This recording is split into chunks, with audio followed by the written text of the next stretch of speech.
কি নাম কীর্তন করবে শোনো।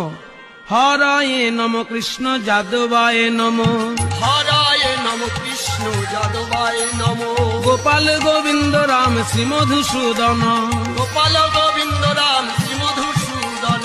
কীর্তন কহিনু এই তোমা সবাকারে, কীর্তন কহিনু এই তোমা সভাকারে, স্ত্রীপুত্র বাপে মিলি কর গিয়া ঘরে।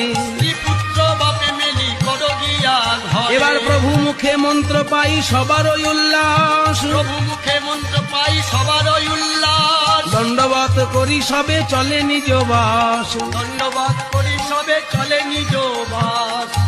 এইবার মহাপ্রভুর কাছে উপদেশ পেয়ে সবাই নিজ নিজ ঘরে চলল। মহাপ্রভু উপদেশ দিয়েছেন মহামন্ত্রের আর হরয়ে নম কৃষ্ণ যাদবায় নম এই কীর্তনের।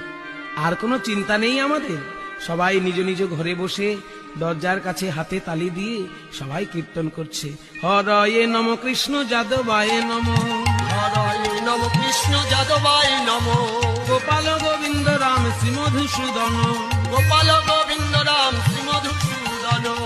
এই কীর্তন কারা কারা করছে দেখার জন্য মহাপ্রভু পথে বেরোলেন। মহাপ্রভু দেখলেন যেখানে যেখানে তার উপদেশ পালন করা হচ্ছে সেইখানে গিয়েই সবারে আসিয়া প্রভু করে আলিঙ্গন।